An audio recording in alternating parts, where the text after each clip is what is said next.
Brandon. Brandon! What the devil? Don't you have any more sense than to...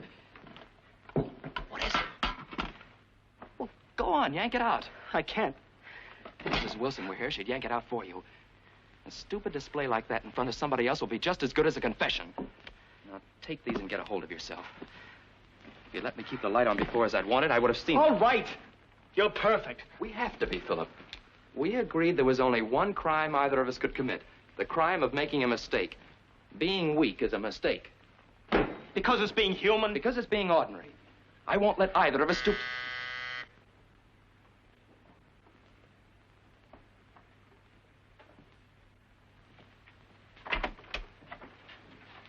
You owe me $2.40 for taxis, including the tip. If it weren't for the traffic, I'd have been here a half hour ago. Oh, it's just as well. We didn't expect you back until now. Well, I went to 5 stores for that special patty we like. But the prices, huh? I didn't see any reason for throwing away our good money.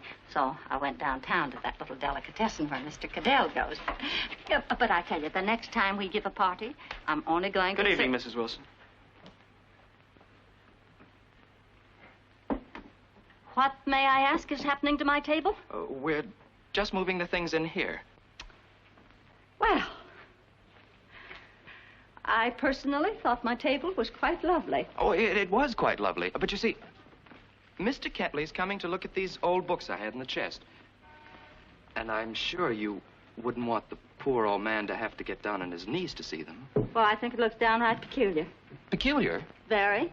Particularly those candlesticks. They don't belong there at all. Well, on the contrary, I think they suggest a ceremonial altar, which you can heap with the foods for our sacrificial feast.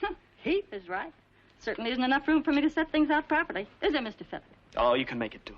Twill be the death of me. What's to be done with the books? Oh, we'll lay them out on the dining room table. A crazy idea, if you ask me. Well, I have too much to do to discuss this thoroughly, dear. However, I still think it's peculiar. What on earth's the matter? I was sure she'd notice. Notice what? The rope, of course. Brandon, we've got to hide it. Why? Why? Yes, why? It's only a piece of rope, Philip, an ordinary household article. Why hide it? Belongs in the kitchen drawer.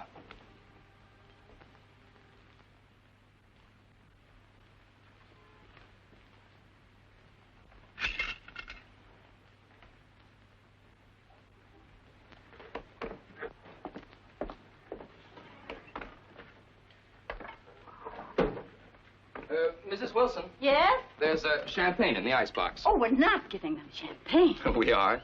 Oh, well, it's going to be that kind of party. I'd better doll up a little. Oh, we only serve champagne at Mr. Cadell's on very high occasions. Matter of fact, he and I once had a glass together on my birthday. Tonight, Mrs. Wilson, you'll have an opportunity to renew that romance. May I? Mr. Cadell's coming. Oh, my. Oh, Mr. Cadell's terribly nice. Rupert's coming? Oh, yes, I thought I told you. Oh, I must say I did enjoy No, working for Mr. you Cadell. didn't. Such a gentleman. Of course, some people say he's a little peculiar, but I always think...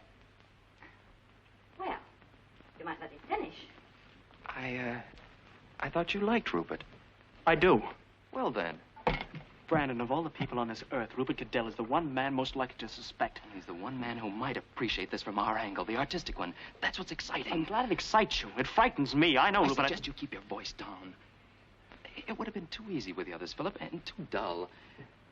As for Rupert, I once thought of inviting him to join us. Why didn't you? The more the merrier. Because he hasn't the nerve. Oh, intellectually, he could have come along. He's brilliant, but he's a little too fastidious. He could have invented and he could have admired, but he never could have acted. That's where we're superior, Philip. We have courage. Rupert doesn't. Mr. Cadell got a bad leg in the war for his courage. You got your sleeve in the celery, Mr. Phillip. Oh, they're here. Are we ready? As ready as we'll ever be. Well, now, mind you, don't you be so busy at that piano that you don't eat anything. Getting too thin. And don't you let them gobble up all that patty before you have any. Let's hope it's a success. Oh, my tray. Take it in the kitchen, Mrs. Wilson. I'll answer the door. There wouldn't be this last-minute hustle-bustle if you kept my table and let those old books... Now the fun begins.